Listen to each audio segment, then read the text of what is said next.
Okay madam, ಈ ಪ್ರಶ್ನೆ ನಿಮ್ಗೆ ಸ್ವಲ್ಪ ಇರಿಸ್ಮುರಿಸ್ ಆಗ್ಬೋದು, ಆದರೆ ಒಂದು ಸ್ವಲ್ಪ ಹಂತಗಳಿಗೆ ಸ್ಟಾಪ್ ಮಾಡಬೇಕಂತ ಕೇಳ್ತಾ ಇದ್ದೀನಿ ಅಷ್ಟೇ. ಅವ್ರಿಗೆ ಕೊನೆಯದಾಗ ಒಂದು ಆಸೆ ಇತ್ತು, ಪ್ರಜ್ವಲ್ ರೇವಣ್ಣ ಅವರನ್ನು ನೋಡಬೇಕು ಅನ್ನೋದೊಂದು ಆಸೆ ಇತ್ತು ಅಂತ, ಅದು ನಿಜನಾ ಅಂತ? ಹೌದು,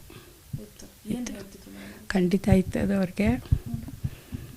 ಆ್ಯಕ್ಚುಲಿ ಏನಾಗಿದೆ ಏನು ಅನ್ನೋದು, ಪಾಪ ನಮ್ಮಮ್ಮ ಒಬ್ಬ ಮುಗ್ಧ ಜೀವಿ. ಅದು ಅವ್ರಿಗೆ ಏನು, ಯಾಕೆಂದರೆ ರಾಜಕೀಯದಲ್ಲಿ ನಾನಾ ಥರ ಅವರು ಜೀವನದಲ್ಲಿ ಅಪ್ಪನ ಇದರಿಂದ ನೋಡಿದ್ರು ಬದುಕಿನ ಏರಿಳಿತಗಳೆಲ್ಲ. ಬಟ್ ಈ ಥರ ಒಂದು ಯಾವ ಒಂದು ಏನು ಹೇಳಬೇಕು, ಈ ರೀತಿಯಾದಂಥ ಒಂದು ಸಿಚುವೇಶನ್ ಅವ್ರ ಲೈಫಲ್ಲಿ ಗೊತ್ತಿಲ್ಲ ಅವ್ರಿಗೆ. ಇವತ್ತು ರಿಯಾಲಿಟಿನಲ್ಲಿ ಹೇಳಬೇಕು ಅಂದರೆ ಪ್ರಜ್ವಲ್ ಇಶ್ಯೂದು ಏನು ಕತೆ ಏನೂ ಗೊತ್ತಿರಲಿಲ್ಲ. ಅವನು ಅರೆಸ್ಟ್ ಆಗಿದ್ದಾನೆ ಅಷ್ಟು ಗೊತ್ತಿತ್ತು ಅವ್ರಿಗೆ. ಯಾವಾಗಲೂ ಸಿಕ್ತಾಗೆಲ್ಲ ಕೇಳೋರು, ಕುಮಾರಣ್ಣ, ನಮ್ಮ ತಂದೆನ ಮತ್ತು ರೇವಣ್ಣನ 3 ಜನನೂ ಕೇಳೋರು, ಅವ್ನು ಯಾವಾಗ ಬರ್ತಾನಪ್ಪ ಏನಾಗಿದೆ, ಅವ್ನು ಯಾವಾಗ ಬರ್ತಾನಪ್ಪ ಏನಾಗಿದೆ ಅಂತ ಕೇಳ್ತಾನೆ ಇದ್ದರು.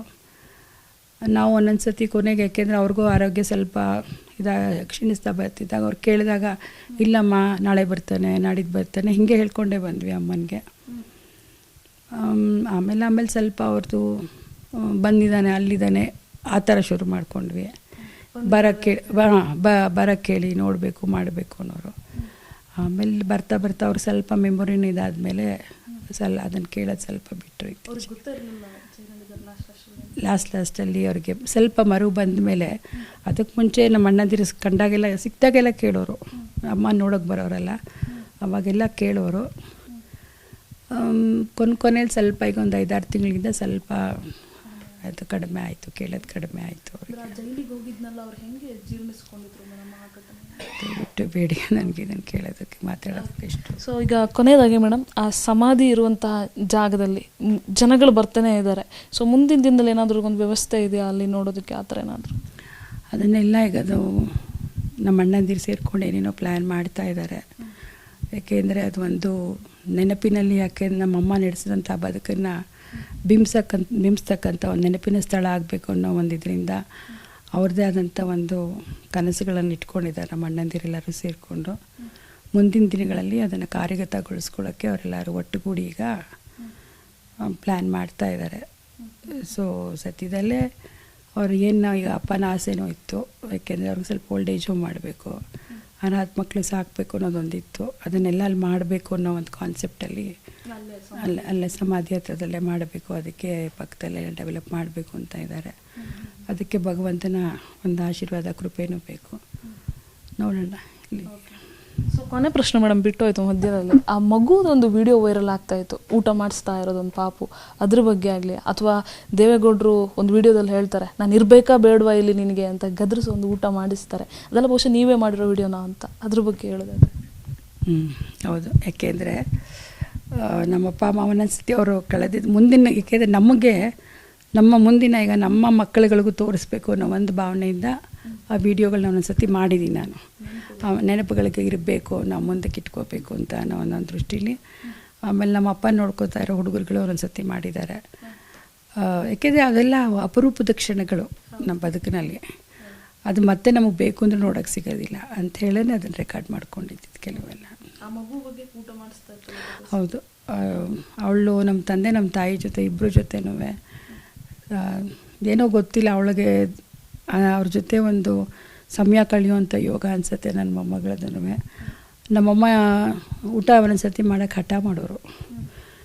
ಅವಳು ನಾನು ಅಯ್ಯೋ ಅಜ್ಜಿ ಊಟ ಮಾಡ್ತಿಲ್ಲ ಅಂದರೆ, ಶೈಲಮ್ಮ ಕೊಡಿಲಿ ನಾನು ಮಾಡಿಸ್ತೀನಿ ಅಜ್ಜಿಗೆ ಅಂದ್ಬಿಟ್ಟು ಬಂದ್ಬಿಟ್ಟು ಕೂತ್ಕೊಂಡ್ಬಿಟ್ಟವಳು, ಕಾಟದ ಕೂತ್ಕೊಂಡ್ಬಿಟ್ಟವಳು. ಅವಳು ಕೂತ್ಕೊಂಡ್ಬಿಟ್ಟು ಒಂದು ಕೈಯಲ್ಲಿ ನಮ್ಮ ಅಜ್ಜಿ ನಮ್ಮ ಅಮ್ಮನ ಕೈ ಇಟ್ಕೊಂಡ್ಬಿಟ್ಟು, ಅಜ್ಜಿ ಊಟ ಮಾಡು ಅಂದ್ಬಿಟ್ಟು ಸ್ಪೂನಲ್ಲಿ ತೆಗೆದ್ಬಿಟ್ಟು ಅವರ ಬಾಯಿ ಹತ್ರಕ್ಕೆ ಸ್ಪೂನ್ ತೊಗೊಂಡು ಹೋದ ತಕ್ಷಣ ನಮ್ಮಮ್ಮ ಊಟ ಮಾಡಿಬಿಡೋರು ಅವಳಿಗೆ. ನಕ್ಕೊಂಡು ಓ ನೀನು ನನಗೆ ಊಟ ಮಾಡಿಸ್ತಿದ್ಯಾ ಬೇಬಿ ಕೊಡು ಅಂತೇಳ್ಬಿಟ್ಟು ಊಟ ಮಾಡೋರು ನಮ್ಮಮ್ಮ. ಆಮೇಲೆ ಹಣ್ಣು ತಿನ್ಸೋಳು ಹೋಗಿ ಒಂದೊಂದು ಸತಿ.